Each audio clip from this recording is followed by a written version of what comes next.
En Perspectiva presenta La Mesa TIC. Una hora para discutir a fondo las últimas tendencias de tecnologías de la información y la comunicación, los cambios que plantean en la vida cotidiana y la producción, y el potencial de ese sector en la actividad económica nacional. La Mesa TIC es una presentación de INCO para su producto Atlassian Gira Software, con el auspicio de Bantotal, Quanam, Netgate, SIGFE, Elegí Bien, Elegí SIGFE y Quantic Group. Más de 40 años al frente de la tecnología. ¿Qué tiene que hacer Uruguay para convertirse en un país desarrollado? ¿Cuántas veces tuvimos esta pregunta en la agenda en los últimos meses? Bueno, para el economista Ignacio Munjo, director ejecutivo de CERES, el Centro de Estudios de la Realidad Económica y Social, nuestro país ya conoce el camino. La clave, dice, es tomar como referencia las condiciones que han hecho crecer a algunos de los sectores más pujantes de nuestra economía.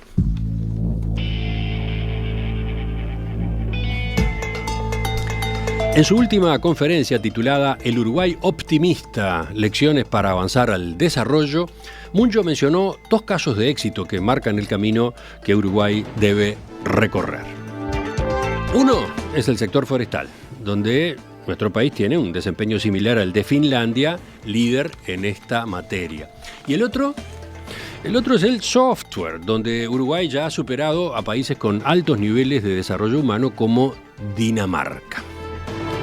En los próximos minutos vamos a detenernos justamente en este último rubro.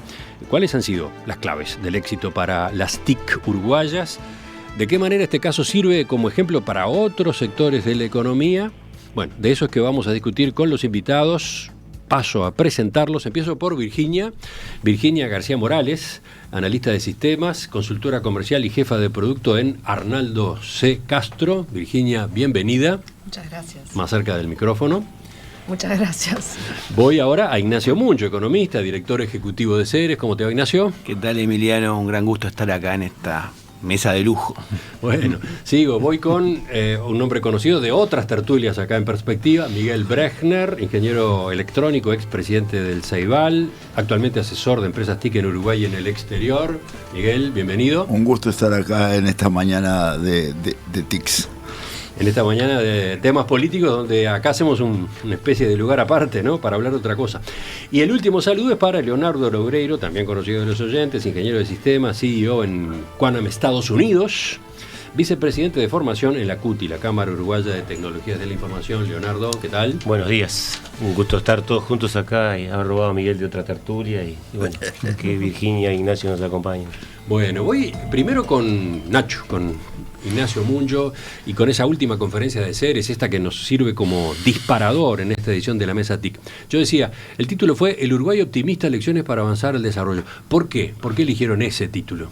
Porque creo que estamos en un momento, y esto fue previo incluso a la segunda vuelta, cuando presentamos este estudio en el desayuno de CERES, que sentimos que había una demanda, la gente estaba un poco cansada de peleas, de discusiones minúsculas, y la gente quiere mirar para adelante. Y nos propusimos hacer una presentación con los factores que hacen un optimismo realista. Y la verdad que hay muchos. Uno de ellos es la evolución que ha tenido este sector de tecnología de la información. Y la verdad que nos metimos de lleno.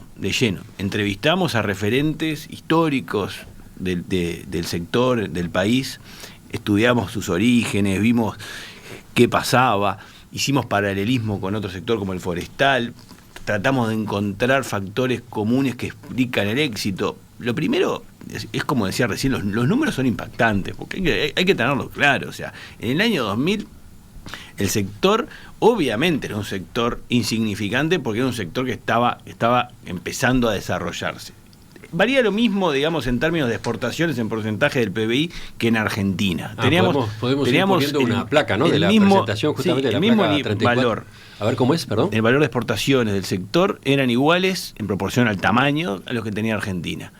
Agarro Argentina porque tú mencionabas recién a Dinamarca, que es a quien superamos hoy, pero empezamos siendo Argentina y hoy somos Dinamarca. Eso es lo que a mí me gusta de este sector, porque Argentina sigue siendo Argentina, porque también está en ese gráfico y sigue manteniéndose en el mismo nivel, y Uruguay se va para arriba como un cohete y corta ya hace un par de años al nivel de exportaciones de Dinamarca, que es un gran referente a nivel internacional. Ahí está, la gráfica es la de la derecha, ¿no? Porque la gráfica de la izquierda es la del sector forestal. Pero que es muy lindo también, porque se ve cómo pasa lo mismo, siendo Argentina, llegamos a ser Finlandia, Argentina sigue siendo Argentina, también en el sector forestal. Y no es esto, obviamente, de estar en contra de Argentina, sino ir por lo positivo, o sea, mostrar que Uruguay tiene capacidad de desarrollar sectores nuevos en los últimos 25 años con enorme potencial. Hoy los dos sectores superan los 2.000 millones de dólares de exportaciones, más de 20.000 puestos de trabajo directo, muchísimos más indirectos, con posibilidades de futuro y de seguir creciendo, porque también eso es muy importante. No es un sector que ha llegado a su techo, está lejísimo de su techo, pero también, y lo mostrábamos, y no quiero enfatizar acá, pero hay contraste con otros sectores importantes del país, porque esta imagen que se puede ver son dos casos de éxito. También tenemos casos de no éxito de sectores que eran grandes, como hoy son ya este sector de tecnología de la información, y siguen siendo lo mismo. O sea, por poner un ejemplo que poníamos en aquel momento, de servicios, para ser comparable con de turismo. El sector turismo, que es importantísimo para el Uruguay, con todo el potencial que tiene, sigue siendo lo mismo en los últimos 25 años en su aporte a el PBI del Uruguay. Repaso los números así antes de escuchar a los demás. Lo que Nacho Munyo resaltaba es que en los últimos 25 años las exportaciones del sector TI pasaron de representar el 0,2% del PBI a casi 3% del PBI ahora más recientemente. Y te hago una aclaración, porque justo publicó ese estudio poquito antes que publicáramos las cifras actuales del sector, que es más todavía. A ver, ¿cuáles son las cifras Son actuales? casi 4,3, 4,4. 4,3. Y en cuanto al número absoluto, el volumen de las exportaciones. Pasamos los 3.000. Pasaron los 3.000 empleos.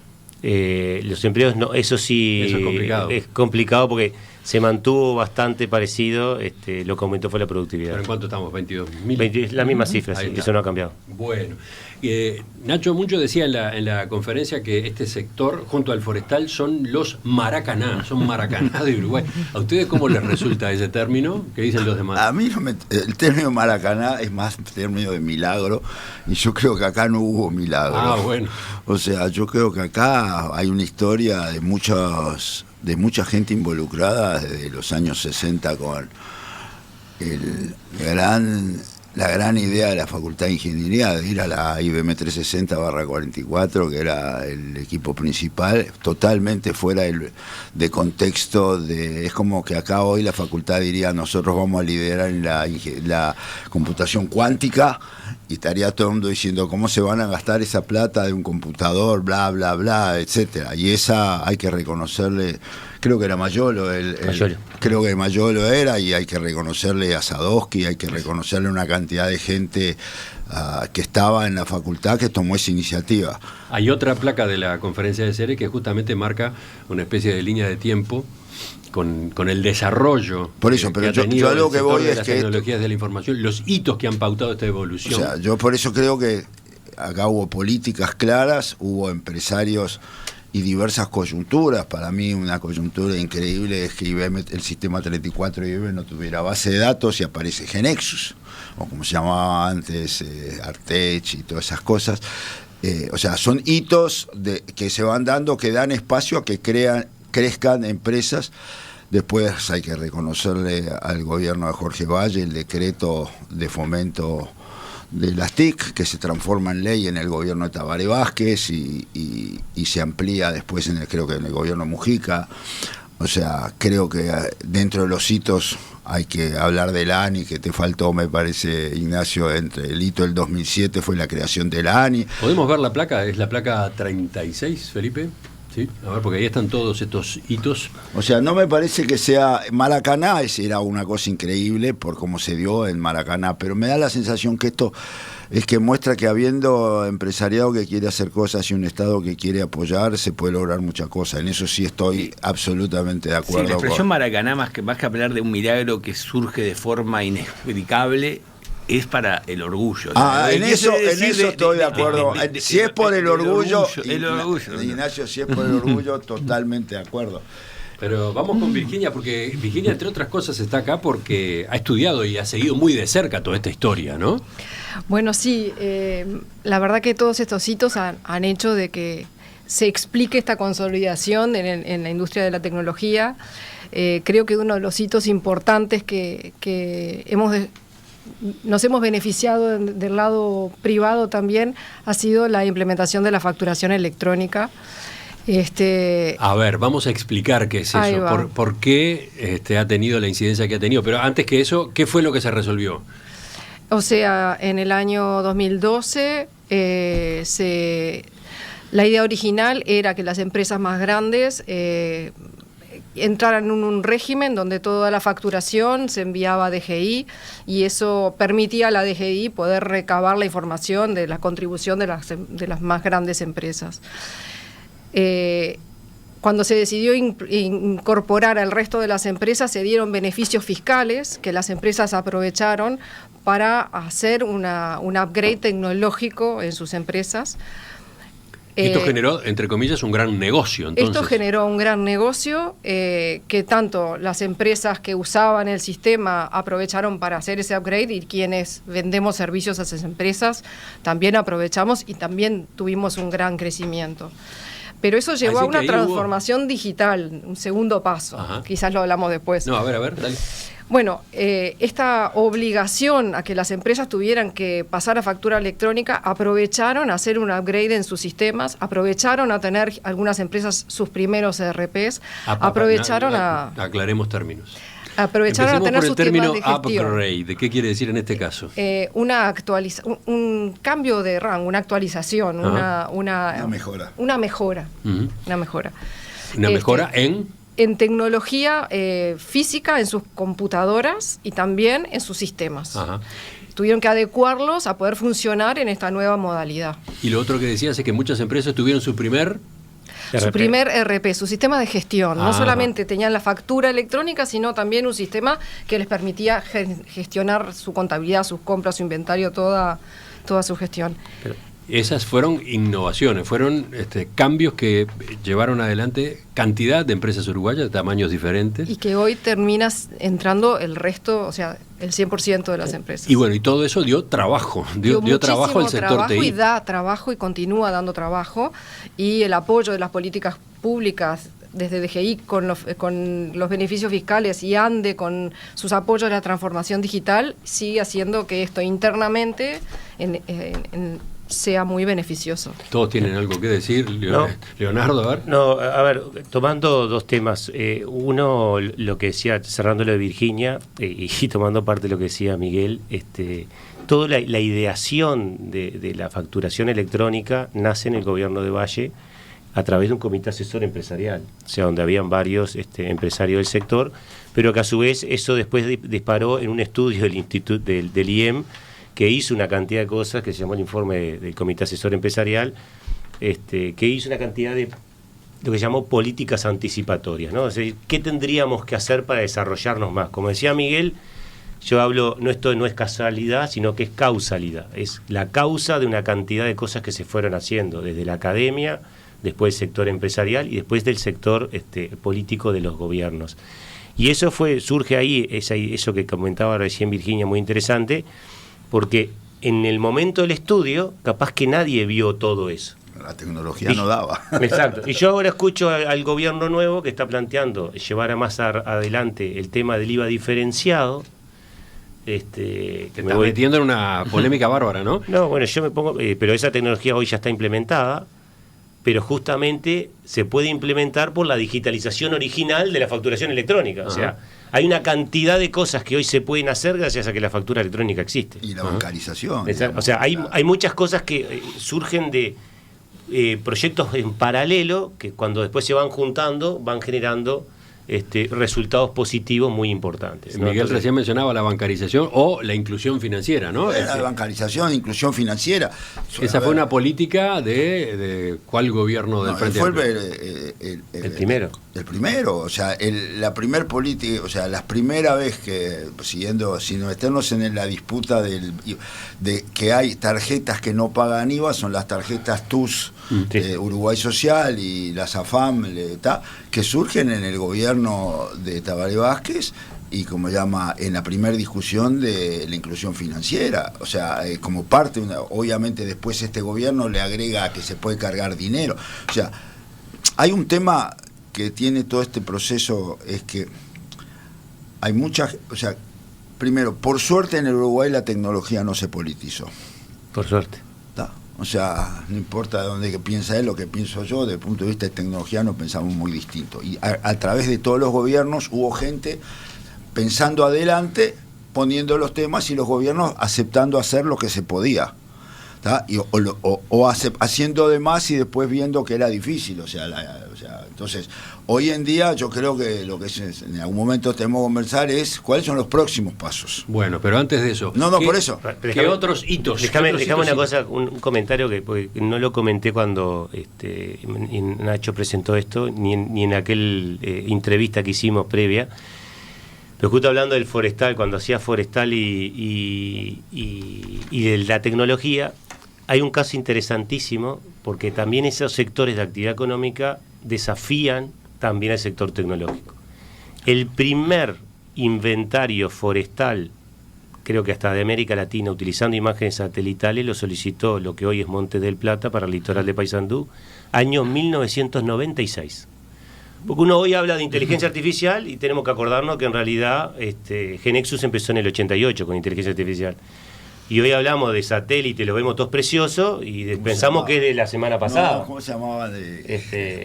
Lo que hacían el geográfico. Claro, el Servicio Geográfico Militar, sí, pero eso existió siempre, pero en el 96 ya se procesaban imágenes satelitales y la evolución es interesante porque en el 96 se hizo con métodos estadísticos donde se decía píxel es de tal tipo de Eucalyptus globulus, del Grandis, bueno, pero hoy se hace con Deep Learning y no hay que ir al campo. Deep Learning. Es una técnica de el inteligencia artificial, aprendizaje profundo, pero con satélite de baja y los satélites hoy pasan cada 3 días, en aquel momento pasaban una vez cada 30 días.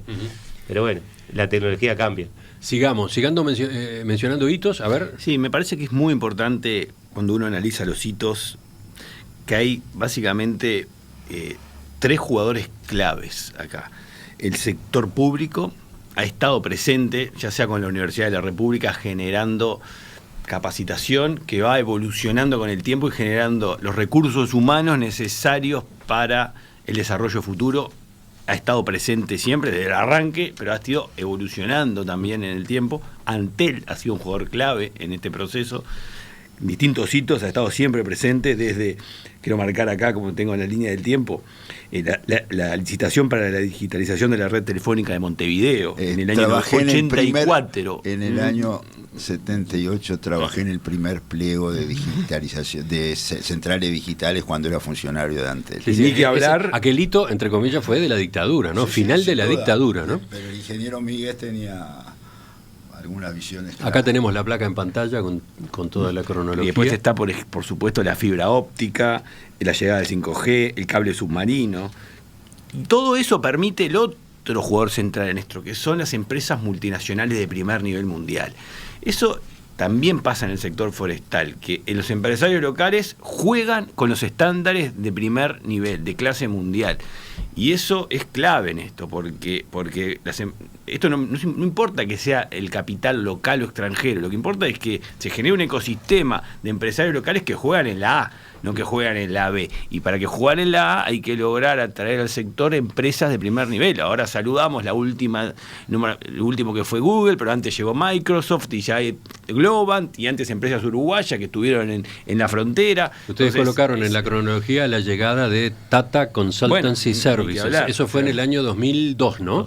Esta empresa de origen indio. Sí. Parte del trigger del Parque Tecnológico del LATU es que le teníamos que dar una solución desde el LATU cuando lo estaba en la presidencia a Tata para capacitar gente. O sea, el arreglo público-privado en esto es increíble. Ahora, déjame decir una cosita. Esperá, pero dejemos perdón, que se agreguen otros hitos eventualmente. A ver, Virginia. Yo creo que otro hito importante, más allá de la tecnología, creo que hubo como un cambio de paradigma mental con respecto a cambiar la mentalidad, a convertirnos en empresarios. Las pymes, o sea, la gente, cuando a mí me educaron era para tener un buen empleo. Cuando me convertí al mundo privado, quería ser emprendedora y empezaban a ver todas las herramientas para el emprendedurismo. La ANI, DINAPYME y otras herramientas que iban estimulando a que la gente joven no tenía por qué entrar a un trabajo, podía generar su propia startup y generar su propio trabajo. Yo creo que ese cambio de paradigma también nos ha hecho levantar la mira y mirar más grande y más globalmente. Uh-huh. Perdón, ya que tengo a Miguel acá y que recién lo corté, ¿y el plan Ceibal cómo jugó en toda esta historia? Es un hito clave. El plan Ceibal permitió que todo el mundo le pareciera natural tener una computadora. O sea, hay una cosa que pocas veces se habla, es que en el principio el plan Ceibal fue el gran herramienta que permitió que los hogares compraran computadoras usadas, que hubo unos años de un pico de venta de usado gigante, porque querían tener una computadora adicional a la de Ceibal. O sea, estamos hablando de equipos medios obsoletos, llamémosle, en el entorno de $300 que valían usados, pero fue impactante. O sea, la gente se acostumbró al uso de tecnología por el Ceibal y por Ibirapitá después la generación mayor, pero, o sea, las barreras de miedo de una manera u otra fueron, ni que hablar de que la motivación de pibes de meterse en el tema tecnológico está sobredicho, pero quiero decir, a nivel más grande permitió que nadie más le asuste que haya una computadora. Yo creo que agregando a lo de Nacho, que es importante, creo que hay un jugador que él lo nombra como la Universidad de la República solamente, pero en realidad todas las universidades han crecido muchísimo. Entonces, sí, el liderazgo estuvo en la Universidad de la República, sobre todo en la década del 60, 1970. Y movió las primeras ruedas importantes. Y después se movió el sistema universitario. Pero, por ejemplo, en los 80 ya la ORT daba los cursos, la UCU también. De hecho, la ORT, lo comentábamos con Virginia, eso termina nuestra edad, pero programamos seguro que se lo vendiste vos porque eran unos digital que programábamos en COBOL, o sea... En COBOL, ya de vuelta, siguen hablando en términos... No, bueno, pero muchos oyentes tienen un lenguaje de programación. Hay un punto, Emiliano... En momento hablan del Fortran. Hay un punto muy importante de todos los hitos que creo que es importante recalcarlo, ¿no? Que es las exoneraciones fiscales. Y acá uno de los hitos que aparece también es la ley de zona franca, porque mucho también del desarrollo se dio dentro de zona franca, pero también fuera de zona franca, gracias a primero un decreto, después una ley que era solo para las exportaciones, que después se extendió para también las ventas en el mercado interno, y ha sido fundamental. Hay que entenderlo, o sea, este desarrollo, este volumen de producción que tiene el sector, con todo lo que implica y todo lo que arrastra a otros sectores que van conectados en la cadena productiva, creo que sería inimaginable si no hubiera existido estos impulsos fiscales, porque también pasa en otros sectores. Esto es clave entenderlo, porque siempre está sobre la mesa este tema, y ahora que viene un nuevo gobierno es importante tenerlo claro. O sea, acá tenemos, digo yo, un caso de éxito, y hay que entender por qué es caso de éxito y no matar la gallina de los huevos de oro. O sea, a mí me importa que quede bien claro esto, que hay que entender por qué esto funciona, porque también pasa en los otros sectores. Capaz que ahora después en la segunda parte volvemos a ese punto que pone en la discusión Ignacio. Pero para terminar esta parte, para terminar este segmento, después de haber realizado este repaso de hitos, que no es completo, todavía podríamos agregar algunos más, mi pregunta es, ¿fueron pensados como parte de una política de Estado? ¿Fue algo estructurado, organizado desde siempre? A ver, en el caso donde yo participé, que en los gobiernos de Vázquez y de Mujica, fue claro, la GESIC tuvo un rol fundamental en transformación digital del Estado, de procesos, de normas, las leyes del tema de seguridad de los datos, protección de datos, etcétera. La creación de la UTEC, heredaba algunas cosas que venían del gobierno de Valle, que también hay que reconocerlo, ¿viste? Pero fue pensado, no fue casual, o sea, en el mismo momento se crea la ANI, la GESI, que, o sea... Estás hablando de un periodo relativamente cercano. Mi pregunta es, en este tramo que hemos estado recorriendo, que es de casi 60 años. Yo creo que sí se transformó. O sea, una cosa es cuando, creo que Nacho lo explicaba en los dos casos, sí se transformó en una política de Estado. Ajá. Después cuando vas viendo que las cosas van funcionando. O sea, a veces es complejo resolver eso. O sea, lo que decía Miguel, cuando se decide traer la primera computadora, crear la primera carrera de ciencias de la computación, te agrego al gobierno de Sanguinetti, se crea el PDCIVA. Correcto. Y en el PDCIVA, que es ciencias básicas, uno hablaba de ciencias básicas, que en la época en las universidades, que decía matemática, física, química, biología.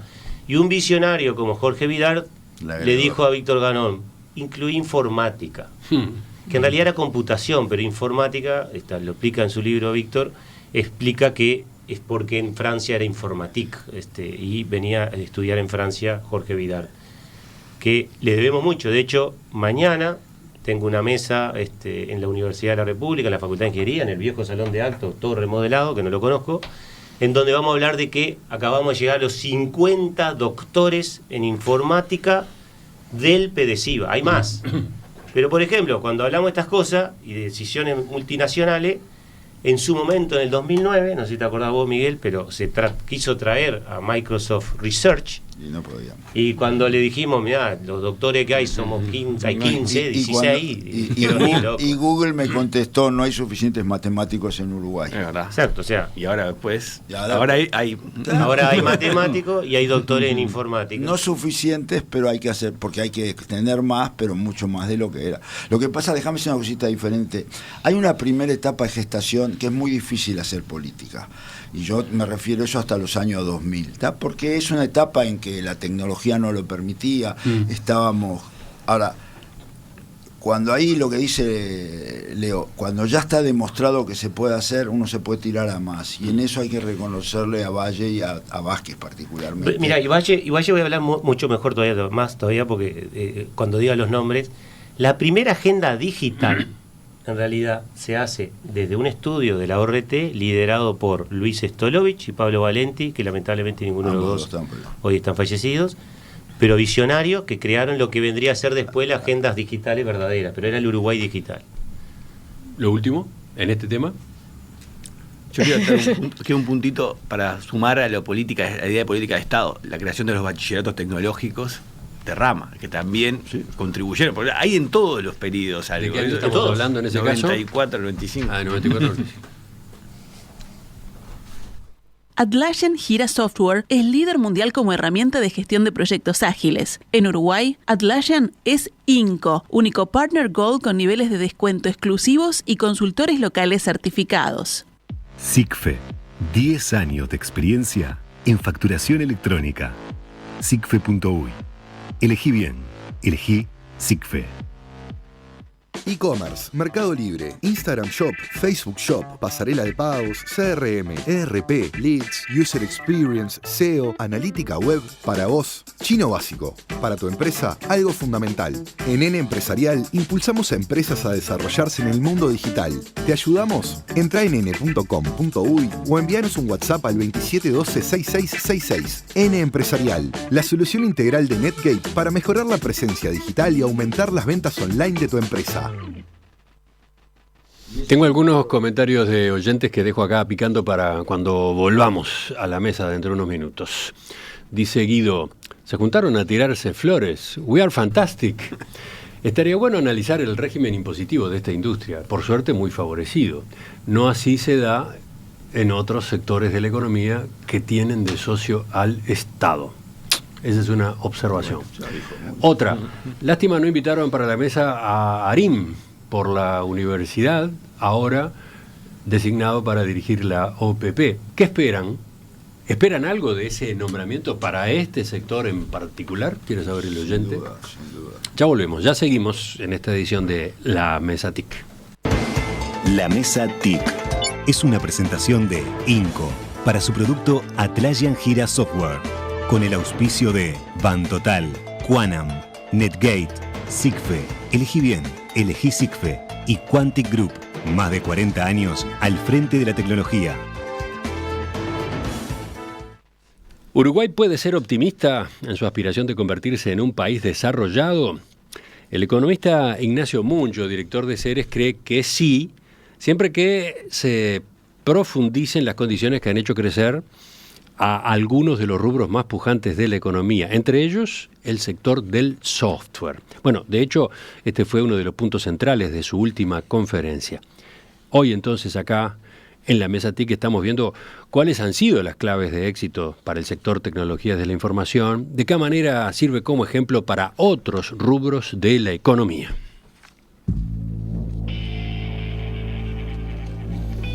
Quienes nos acompañan en esta edición de la Mesa TIC: Miguel Brechner, Virginia García Morales, Ignacio Munjo y Leonardo Loureiro.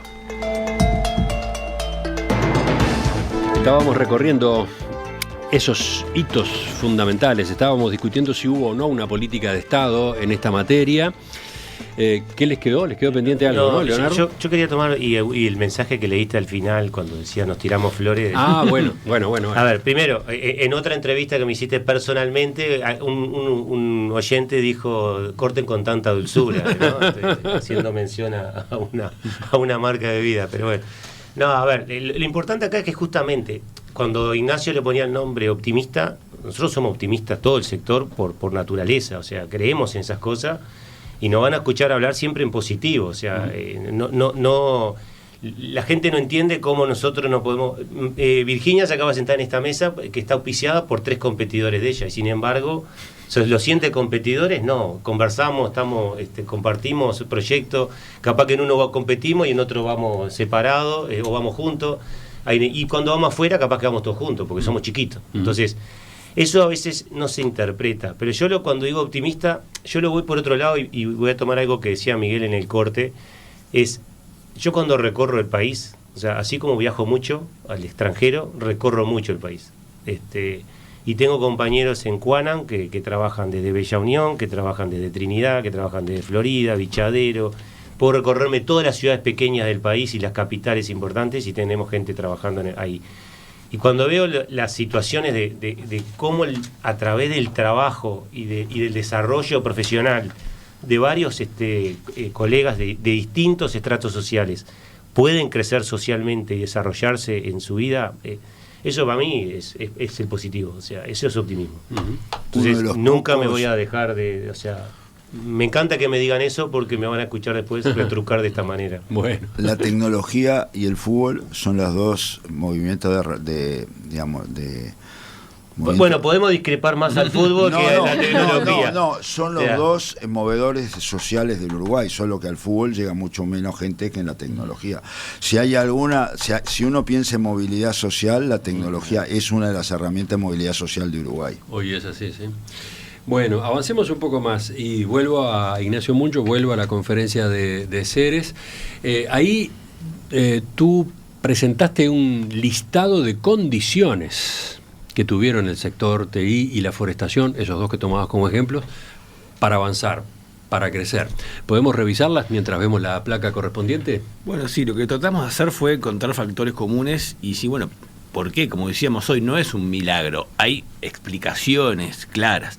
Yo creo que hay que tener claro esto pensando en cualquier sector que pensemos hacia el futuro que pueda desarrollarse. Y lo primero que hay que entender es imposible, muy difícil que haya un sector en Uruguay que se pueda desarrollar si no tiene una demanda externa consistente y con futuro, porque cualquier sector que tenga la vocación de ser motor de la economía uruguaya tiene que estar arrastrado por una demanda externa de exportación sostenible en el tiempo y que esa demanda vaya a ser en otras palabras, que ese producto se va a seguir comprando cada vez más en el exterior.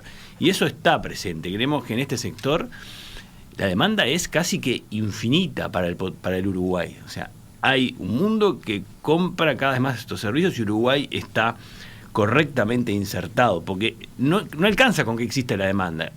Lo que importa es que Uruguay esté posicionado de forma tal que esa demanda lo reconozca como un proveedor de nivel y de calidad confiable, y para eso importa la promoción. Y acá entra la promoción que tiene que hacer el Uruguay del sector Y que no es solo el sector privado, es el sector público. O sea, hay que hacer una buena promoción con instituciones como Uruguay 21, como todo el cuerpo diplomático, para vender al Uruguay. Yo creo que ahí tenemos mucho para mejorar. O sea, aquellos que viajamos bastante, estamos en el mundo, somos mucho más conscientes lo poco que nos conocen, lo poco que nos conocen. Nos conocen mucho menos que lo que la mayoría de la gente cree, y tenemos que hacer un esfuerzo permanente para vender lo que tenemos, que es bueno. Porque aparte de eso, tenemos un gran producto para vender, hay que venderlo mejor. Te estás adelantando a la última pregunta, que va al futuro, ¿no? ¿Qué es lo que hay que hacer, que hay que corregir? Sí. Pero déjame seguir, porque la primera es la demanda externa que hay para este sector. La segunda es capacidad productiva, o sea, capacidad que tenga el Uruguay de abastecer esa demanda externa. Y ahí depende fundamentalmente de tener el capital físico y humano necesario para producir lo que se exige y tener ahí la capacidad de invertir permanentemente. Y la tercera pata, que sin esta tercera pata, por más que haya demanda y capacidad interna de producir, no va a pasar el desarrollo sectorial, es la rentabilidad. Hay que entenderlo. O sea, sin rentabilidad de los empresarios, tanto externos como locales del sector, no va a pasar esto que vimos. Y ahí es donde es clave los incentivos tributarios y la certeza jurídica de esos incentivos para las decisiones futuras, porque son decisiones de muy largo plazo, algunas que hay que tomar, y si hay una duda permanente de, bueno, vamos a sacar este incentivo, vamos a cambiar el otro, vamos a toquetear aquello, las decisiones no pasan. Así que tengamos claro eso, porque, como digo, esto no es un milagro, es una consecuencia de actos que son coordinados y consistentes en el tiempo. Después pasa lo que vemos. Por eso intentamos tanto bajar a tierra los conceptos, para que se entienda, y cuidar lo que funciona. Y tomando lo que dice Nacho ahí al final de los incentivos, no sé si te acordás, Miguel, pero en el 2007, cuando se hace la ley positiva en el primer gobierno de Vázquez, se incluye, están medios atados, el sector biotecnológico y la informática. En el 2018, ya cuando se tiene que hacer ese ajuste en la ley de tecnología, medio que se separan. Pero yendo a lo que decía, y tú has entrevistado a varios del Pasteur, o sea, son decisiones de muy largo plazo. O sea, biotecnología está pensando en 5, 10, 15 años. Entonces, no puede no tener la certeza de qué es lo que le va a pasar con esas inversiones que realiza. Seguimos viendo condiciones y volvemos quizás a la misma placa que estábamos poniendo en pantalla recién. Ignacio, Nacho, te escucho. No, que vuelvo a lo de la rentabilidad, porque me parece que es la que a veces cuesta más entender. Porque las dos primeras, de esto que haya demanda, es obvio, después que haya capacidad productiva es obvio. Ahora, la rentabilidad es la que más se cuestiona, y la cuestionan gente de afuera de los sectores. No entiendo este tema de que se cuestione, a ver. Se cuestiona porque se escucha permanentemente, bueno, es un sector que, como decía el oyente que mandó mensajes, es un sector que tiene beneficios tributarios diferentes a otros y por eso se desarrolla, y a veces se va por la negativa, o sea, se quiere destruir lo que funciona, porque hay otras cosas, otros sectores que no están funcionando. El argumento a veces me parece nefasto. ¿Cuál sería el razonamiento? Y lo mismo pasa con la zona franca. Como tiene rentabilidad, saquémosle las exoneraciones. Sí, para que otro sector, para estar en igual de condiciones de lo que no funciona. Me parece que es algo que es al revés, ¿no? O sea, tenemos que pensar... El retorno tributario del sector es mucho mayor que la exoneración, ¿no? O sea, a ver... Y porque vos estás contratando personas, primero, ahí lo voy a explicar mejor Ignacio, pero por todo lo que contribuimos desde el punto de vista de aportes patronales, aportes de los empleados, lo que pagan los empleados por IRPF, eso es muy grande, mucho mayor que la exoneración. Y después lo otro es que das más empleo. O sea, hay condiciones que si no estuvieran las empresas grandes que dan tanta cantidad de empleo, capaz que no tendrías esos 5.000, 10.000 puestos de trabajo directos en el país. Es una cosa muy importante esto, Emiliano, porque cuando uno mide correctamente el impacto, estas exoneraciones son más que compensadas. Nosotros en su momento hicimos un estudio específico para la zona franca y encontramos que por cada dólar que se le exonera a las empresas de toda la zona franca que están en el Uruguay, se multiplica por 7 el impacto dentro de la economía. Y eso estoy hablando porque es un régimen que está permanentemente cuestionado. Bueno, una de las razones del cuestionamiento es que no siempre se estudia, no siempre está claro cuál es el impacto, cuál es el beneficio, cuál es la relación que se produce entre las exoneraciones y, el mayor crecimiento del empleo, ¿no? En este caso ustedes dicen que sí, esto está clarísimo. Nosotros lo tenemos estudiado. El sector, bueno, acá lo presentó un estudio que se había hecho con CPA Ferrer. Exacto. A ver, escuchemos a los otros integrantes de la mesa. Quiero separar Una, con el tema de las exoneraciones, yo creo que defiendo a full lo que se hizo, totalmente. Creo que hay que ser de vuelta, pensar más hacia adelante y pensar en otras nuevas cosas para atar todo eso. O sea, por ejemplo, una de las críticas que yo le hago al sector, no al sector por las empresas, sino lo que creo que falta es más inversión en I+D. Más en investigación y desarrollo. Entonces hay que buscar un arreglo entre las exoneraciones y la inversión I+D. ¿Por qué? Uruguay necesita crecer en investigación y desarrollo, en innovación, y obviamente el Estado tiene que hacer su parte, pero el mundo privado también. Entonces creo que hay pequeños ajustes que hay que ir haciendo, porque el mundo cambió en los últimos 20 años también. O sea, del 2007 a hoy ya pasaron 17 años, o sea... Entonces yo creo que eso tiene que estar. Pero yo creo, de vuelta a mi optimismo nato, es que tenemos un futuro sumamente interesante para este área, desde todos los aspectos, y que pueden transformar a Uruguay. O sea, pensar en la inteligencia artificial aplicada a la mejora del Estado y a los ahorros del Estado, le va a dar mucho trabajo a muchas empresas uruguayas y va a mejorar la calidad de los servicios. Pensar en que Uruguay se transforme en 5 años en Estonia, donde no haya que ir nunca más a una oficina pública a hacer un trámite, no es un sueño, es una realidad si se hace, y eso otra vez da mucho trabajo, tanto en el diseño, en lo que hay que hacer, o sea, como tanto en lo que hay que hacer, como en la cantidad de empresas que pueden surgir para dar esas soluciones. Tiene que ser algo mixto entre fondos existentes y el Estado. Pensar que tenemos Ceibal y no tener una política de inteligencia artificial para la educación de gran peso en los próximos años sería gravísimo error. Bueno, te me estás adelantando con el futuro y yo quiero todavía terminar de hablar de las condiciones que ha tenido este sector junto con la forestación también. Pero a ver, Virginia. Bueno, me hace acordar un poco, lo decía Álvaro Lamé hace muchos años, donde su ilusión y su visión en ese momento era poder vivir en Uruguay, trabajar afuera y gastar en Uruguay, ¿no? Entonces, un poco viendo todo lo que estaban comentando, eso hoy es una realidad. Hoy muchísima gente puede hacer eso y las empresas de alguna manera están haciendo eso y ese retorno entra en nuestro país.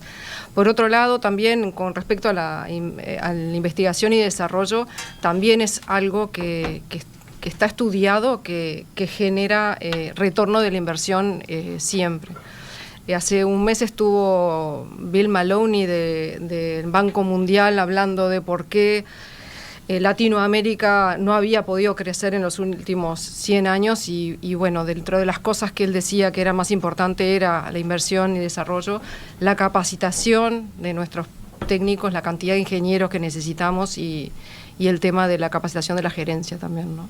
Yo creo que lo que dice Miguel es correcto, o sea, hay que ir por mucho más I+D, o sea, el sector es uno de los mayores consumidores de todos los instrumentos de la ANI. De hecho, nos han subido la vara porque antes la innovación era nacional, otro regional, y después si no es innovación mundial, no obtenemos los proyectos de la ANI. Creo que hay una apuesta ahí a hacer ese tema y, bueno, el sector, de hecho, en su estudio del plan estratégico planteó el tema de la productización. La productización necesita mucha inversión. Es mucho uso de ejemplo, mi propia empresa, Quanam, es una empresa de servicios. Entonces, si queremos crecer, podemos crecer por dos lados: mejorar la productividad o vender más caro o sumar gente, y sumar gente es complicado. Entonces, ¿cuál es la otra alternativa? Es todo nuestro conocimiento de un área específica de negocio, llevarlo a un producto, si ese producto puede ser demandado por el mercado. Llevarlo, y llevar por ejemplo, a un software, a un determinado software. A una solución que permita vender propiedad intelectual, que no es lo mismo que vender software, o sea, o vender licencias de software. Es vender la propiedad intelectual. Si yo a una persona, a un oyente le pregunto, ¿pedido ya qué es? Y es una empresa tecnológica, en realidad. O sea, por más que lo que se dedica es a facilitarnos la vida cuando queremos comer, ¿no? Y ahora tema de los almacenes. Pero lo que digo es, y lo que venden ahí es propiedad intelectual, es esa propiedad de poder de llevar adelante eso. Y hay varios casos acá en el Uruguay. Entonces creo que llevar el tema de la productización y que ese sea un caso para comentarlo para el desarrollo es una de las cosas que estamos trabajando. Atlassian Jira Software es líder mundial como herramienta de gestión de proyectos ágiles. En Uruguay, Atlassian es INCO, único Partner Gold con niveles de descuento exclusivos y consultores locales certificados. SICFE, 10 años de experiencia en facturación electrónica. SICFE.uy. Elegí bien, elegí SICFE. E-commerce, Mercado Libre, Instagram Shop, Facebook Shop, pasarela de pagos, CRM, ERP, Leads, User Experience, SEO, analítica web, para vos, chino básico. Para tu empresa, algo fundamental. En N Empresarial impulsamos a empresas a desarrollarse en el mundo digital. ¿Te ayudamos? Entra en n.com.uy o envíanos un WhatsApp al 2712-6666. N Empresarial, la solución integral de NetGate para mejorar la presencia digital y aumentar las ventas online de tu empresa. Antes de la pausa también les leo mensajes de oyentes. Varios. A ver, Juan dice, ¿qué pasaría con los que se quedaran sin trabajo en las oficinas públicas en un esquema como este que ustedes mencionado? El potencial que tiene la inteligencia artificial en esta materia al que aludía recién Miguel. Ahí hay una pregunta. Otra. Uniendo este tema y el trabajo hacia el exterior de esta disciplina, ¿estamos teniendo en cuenta todo esto para el futuro de la seguridad social? ¿Estamos pensando en nuevos paradigmas de retiro? Consulta el oyente. Después, ¿y las microempresas no necesitarán también exoneraciones fiscales? ¿Por qué las exoneraciones solo benefician a grandes compañías y similares? Son grandes. Facundo, por su lado, dice, investigación en I+D tiene que ser prioridad no solo por lo que dicen del mejoramiento de las empresas, sino también para que lo que se invierta en educación quede en el país. Y hablando de que se queden en el país, otro oyente, José, dice, trabajar en Uruguay en informática para afuera es imposible por los impuestos altos. Por eso es que se van los jóvenes nómades digitales a países donde pagan menos impuestos, por ejemplo, países árabes. ¿Está pasando eso? En países árabes no conozco, sí conozco casos, pero no se van normalmente por los costos. Se van más por... No, pero es un punto interesante, viaje de vida. La ley de atracción de talentos que se aprobó en este gobierno y que no ha tenido hasta ahora un gran impacto, y hay que mejorarla porque estaba en parte pensando en eso, ¿no? Que más allá de la empresa, la persona, el sueldo, la remuneración que cobra, para gastarla en Uruguay con los aportes personales y el IRPF se le hace poco atractivo y trabajan en otras jurisdicciones. Yo quiero poner un ejemplo que me parece interesantísimo. ¿Sí? Lo dejamos para después, enseguida. La Mesa TIC es una presentación de INCO para su producto Atlassian Jira Software, con el auspicio de Bantotal, Quanam, NetGate, SICFE, Elegí Bien, Elegí SICFE y Quantic Group. Más de 40 años al frente de la tecnología. En esta edición de La Mesa TIC volvemos sobre un tema que hemos incluido ya en el programa en distintas ocasiones, un tema que tenemos que seguir debatiendo, ¿no? ¿Qué tiene que hacer nuestro país para convertirse en desarrollado?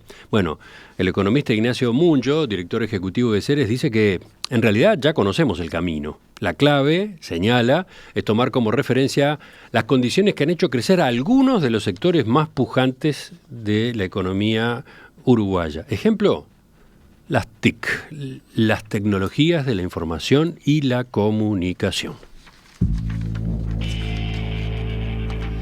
Es a partir de esa afirmación y de los números que presentó Munjo en la última conferencia de Ceres que hoy estamos discutiendo este tema, con él como invitado, pero también con Virginia García Morales, Miguel Brechner y Leonardo Loureiro.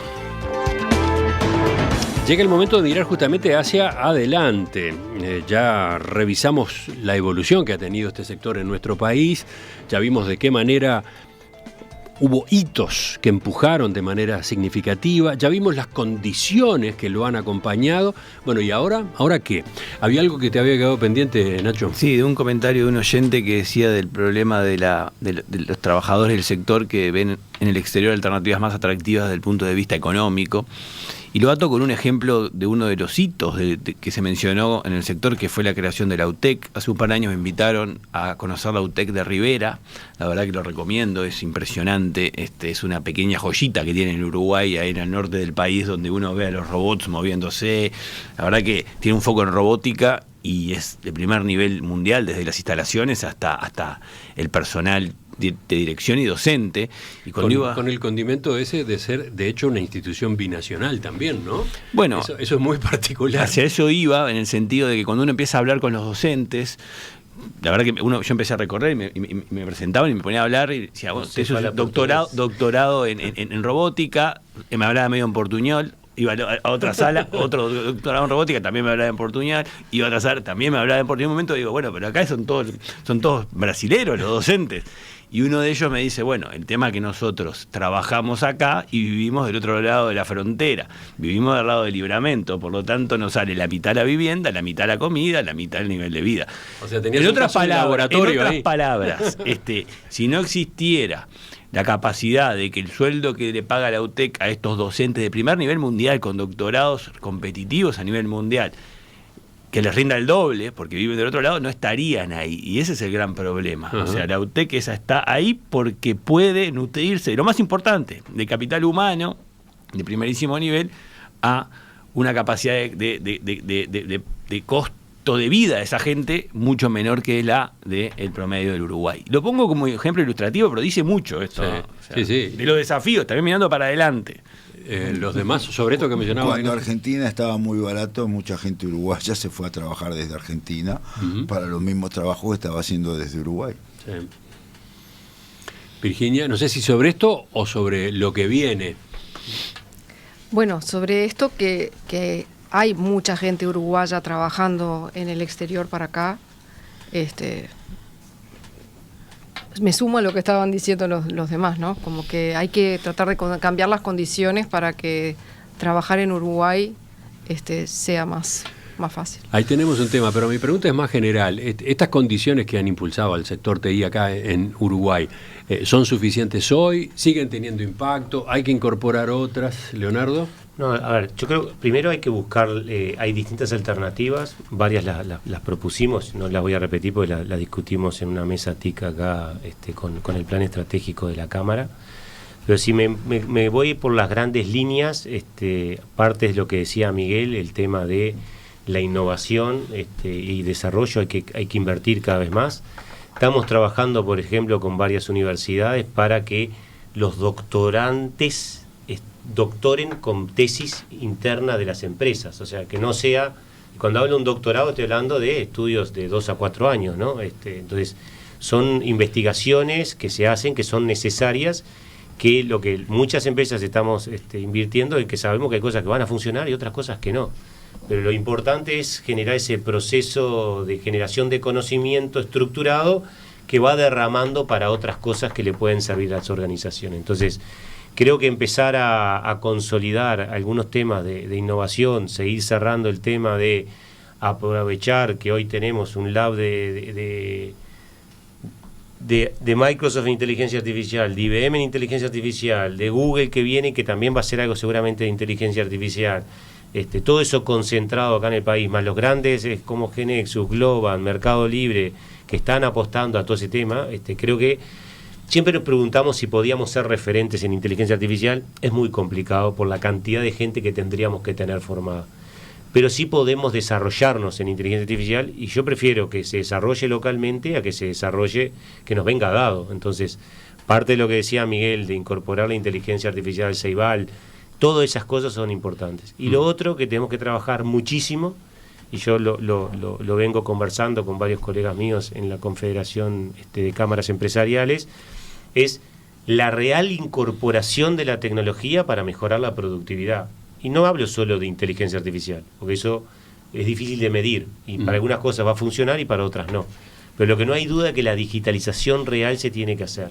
O O sea, aparte de lo que decía Miguel, para Estonia, como comparativo con Estonia, para el Estado, también tiene que suceder en las empresas privadas. Y eso va a permitir que crezca todo el Uruguay. O sea, cuando habla varios libros que se hablan de que, bueno, acá habló Ricardo Pascale, también comentó Odone con su libro, todo hablando para el tema del desarrollo, Hernán Bonilla. Hay un tema que es, lo planteaba en el libro Pascale, el tema de las misiones. Hay gente que la cuestiona, la economista Mazzucato, pero yo creo que hay cosas que podemos explicar. Ahí justo plantea el Plan Ceibal como un ejemplo, pero hay cosas que se podría trabajar en conjunto. Voy a usar un ejemplo. O sea, hoy Antel, UTE y ANCAP trabajan los tres por separado. Podrían hacer una cantidad de cosas en conjunto. Y se miran como instituciones separadas, pero no trabajan en innovación y para que desarrollen cosas para ellos, pero a su vez que potencien a la industria y los potencien a ellos. Tengo aportes de oyentes también. Alfonso dice, por ejemplo, yo creo que TIC más agrobiotech es la salida. No hay duda que ese es un caso, y cuando decía aportar a otros sectores, el biotecnológico, cuando tú entrevistaste acá lo que programaban proteínas, ¿qué hacían? Los llevan al proceso productivo después de haberlo simulado varios meses en una computadora. O sea, es eso. Después, otro aporte. Uruguay tiene muy buen desempeño en el mundo de las industrias creativas. El sector audiovisual podría potenciar a muchas de las TICs y viceversa. Ahí veo una arista muy prometedora para Uruguay con un gran derrame en materia de empleo. No me digas que lo firmó Juan Chapesoni. A ver, no, de la broma. Podría ser, ¿no? Es una broma porque Juan Chapesoni, uno de los que integra la directiva de la Cámara, es un gran promotor de eso. Lo que pasa es que la TIC está en todo lado. No se puede seguir pensando. O sea, hoy en día las empresas uruguayas hacen de todo y para diversos segmentos de otras industrias. Simplemente yo creo que yo sigo con el tema de inteligencia artificial, entre otros, porque creo que hay desafíos que permiten pegar saltos. O sea, y eso es lo que Uruguay tiene que hacer. No tiene que seguir haciendo lo mismo, tiene que ponerse objetivos muy ambiciosos, que es lo que van a generar cambios. Y entiendo, va a impactar en el empleo, pero también, aunque no, o sea, muchas de las cosas tienen que ver con la facilidad para el ciudadano. O sea, hay cosas que, por ejemplo, hay un ejemplo que yo digo, en el siglo XXI, que alguien tenga que ir a la mutualista o a retirar un medicamento debería estar prohibido. Es inhumano, y más si es mayor, y más si tiene que pedir a alguien que lo vaya a hacer cuando hay farmacia por todo lado donde podría retirarla. Que eso no esté resuelto es un problema burocrático, y es inadmisible que desde la política no se piense en el ser humano, y a eso es a donde yo voy con el tema de facilitarle la vida, facilitar los trámites. Sí, a ver, si estás en el sistema de salud, acabas de mencionar medicamentos, se podrían mencionar varios trámites más que hay que hacer en Te digo porque ¿no? es el facilísimo. Tantos trámites que hay que hacer de manera presencial y no se justifica. Pero ¿no? a eso es lo que voy, por eso insisto de que hay que poner incentivos para que la gente, por eso creo que hay que poner incentivos para que se hagan estas cosas, y por otro lado decir, este día, a partir de tal día, no va más esto. No se puede pretender que una persona de 80 años vaya a buscar el medicamento y hacer la cola, y después le dan 4 pastillas. Bueno, pero entonces ahí, ¿de qué estás hablando? ¿De una resolución que podría tomarse a nivel de gobierno? Sin duda, y que le den 3 años para implementarlo, y eso va y que pongan la plata. Eso beneficiaría al usuario, pero además beneficiaría al sector TI. Pero el sector TI es un sector que tiene trabajo, puede elegir, hay en el mundo. Pero usémoslo para mejorar, porque además, digamos, ese producto no lo vamos a poder exportar porque en ningún lugar del mundo es tan complicado conseguir un remedio como acá. Pero sí podemos exportar inteligencia artificial para la educación, ¿ok? Que son 2 áreas distintas, pero hay que resolver los dos. También una cosa interesante que tenemos en Uruguay es que somos un lugar piloto para cualquier desarrollo que se quiera hacer de tecnología. Entonces, el poder facilitar que las empresas extranjeras vengan a invertir en hacer pilotos acá, también haría y atraería a mucha gente con mucha capacidad y permearía en lo que es nuestra industria, ¿no? Sí, quiero tratar con un punto que mencionó un oyente hace un rato, asociado con un comentario que decía Miguel dentro del Estado y Estonia, todos los puestos de trabajo que desaparecerían, ¿no? Y yo creo que ahí hay un gran desafío. Tenemos un gran problema, que los nuevos puestos de trabajo que genera esta industria no son las mismas personas que están hoy ocupando cargos que desaparecerían, ¿no? Y eso creo que como país nos pone sobre la mesa una agenda permanente. O sea, no solo la transformación educativa hay que mejorarla y hay que seguirla implementando, sino que todo lo que es la capacitación. Yo creo que acá hay un organismo que tiene que generar un resultado infinitamente mejor que los que tiene, que es el INEFOP. El INEFOP es una institución fundamental para el Uruguay y ojalá que la próxima administración esté a la altura del desafío que tiene en este contexto que venimos hablando. Y si me querés dejar terminar con una cosa que para mí hay que hacer, la venimos peleando hace tiempo, de hecho en esta mesa, pero con el actual decano de la Facultad de Ingeniería, Pablo Sati, una de las cosas que planteábamos era la construcción de un laboratorio de investigación aplicada de informática en aquel momento. Hoy está postulándose eso en el marco de una nueva reforma que estaba haciendo Rodrigo Arim, no sé en qué quedará eso, de centros de investigación aplicada, que él lo que hace es que justamente lo que tomás es casos reales de sectores de actividad económica e investigás para llevarlos adelante con ingeniería, digamos, me sale ingeniería, pero es con investigación aplicada. Entonces, creo que ese tipo de organizaciones y instrumentos, en este caso el que está avanzando es más de la UDELAR, no implica que no se puedan trabajar con las otras universidades. En el que planteábamos con Pablo en esta mesa en su momento era general, o sea, era que todas las universidades construyeran como ese tipo de actividades, parecido, si quieren, hacer algo parecido a línea, digamos, pero en el sector de las tecnologías de la información. Entonces creo que eso es una de las cosas que deberíamos poder planificar hacer.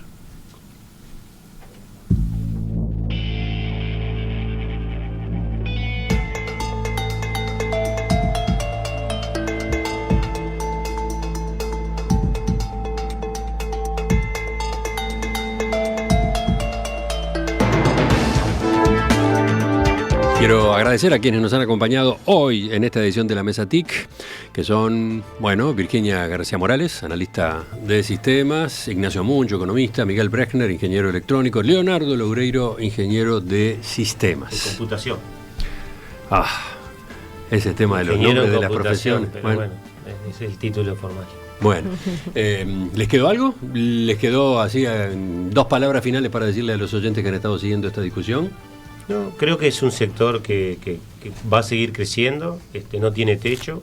La propuesta es ser el 10% del Producto Bruto Interno en 5 años más, en el 2030, cuando inauguremos el Estadio Centenario con la foto de Miguel Brechner.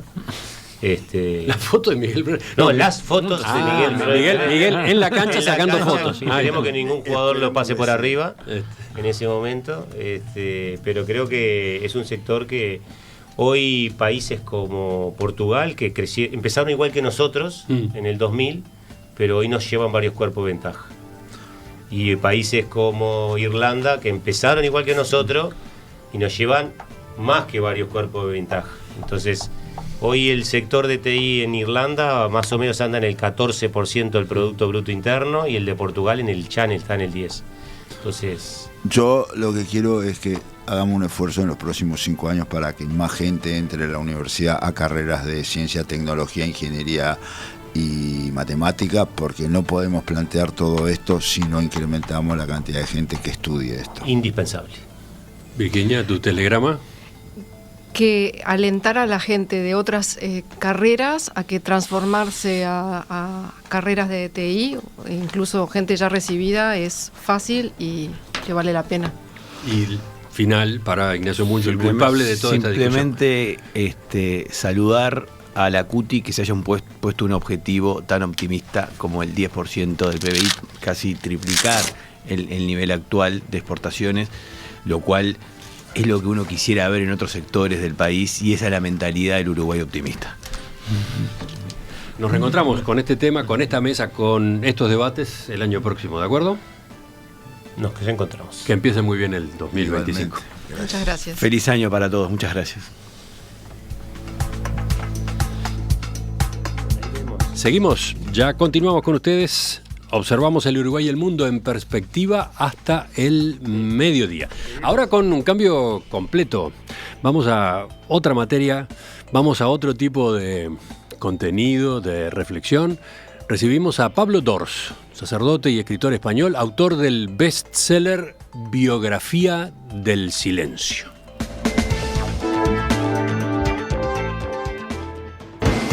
La Mesa TIC fue una presentación de INCO para su producto Atlassian Gira Software. Auspiciaron Bantotal, Quanam, Netgate, Sigfe, Elegí Bien, Elegí Sigfe y Quantic Group. Más de 40 años al frente de la tecnología.